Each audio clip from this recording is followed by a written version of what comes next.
ডাকাতির ঘটনার কিনারা করল আমতা থানার পুলিশ। ঘটনাটি ঘটেছে গ্রামীণ হাওড়ার আমতা থানার খসনান এলাকায়। জানা গেছে, গত 24শে এপ্রিল হুগলি জেলার নতিবপুর এলাকার এক যুবক ও তার বন্ধুরা দুটি বাইক নিয়ে বাগনানের দিক থেকে খসনানের দিকে আসছিলেন।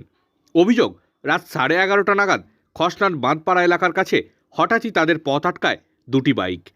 বাইকে থাকা 4 দুষ্কৃতী তাদের বেধড়ক মারধর করে তাদের কাছ থেকে একাধিক ফোন ও নগদ টাকা ছিনিয়ে নেয় বলে অভিযোগ। এমনকি তাদের থেকে অভিযুক্তরা গুগল পে মারফত কিছু টাকা নিয়ে চম্পট দেয় বলে অভিযোগ। এরপরই আক্রান্তরা পুলিশের দ্বারস্থ হন। অভিযোগ পেয়েই ওই রাতেই ঘটনার তদন্তে নামে আমতা থানার পুলিশ। পুলিশ সূত্রে জানা গেছে, অনলাইন ট্রানজাকশনের সূত্র ধরে তদন্তে নামে আমতা থানা। যে নাম্বারে টাকা পাঠানো হয়েছিল সেই নাম্বারটির সূত্র ধরে ওই রাতেই 3 অভিযুক্ত শেখ নাসিব, শরীফুল খান ও শেখ শামীমকে গ্রেপ্তার করে আমতা থানার পুলিশ। তাদের জিজ্ঞাসাবাদ করে রূপচাঁদ শেখ নামের আরও এক যুবককে গ্রেপ্তার করে পুলিশ। টেস্ট আইডেন্টিফিকেশন প্যারেডের মাধ্যমে অভিযুক্তদের চিহ্নিতকরণের পর পুলিশি রিমান্ডে নিয়ে চুরি যাওয়া মোবাইল ফোনগুলি উদ্ধার করে আমতা থানার পুলিশ।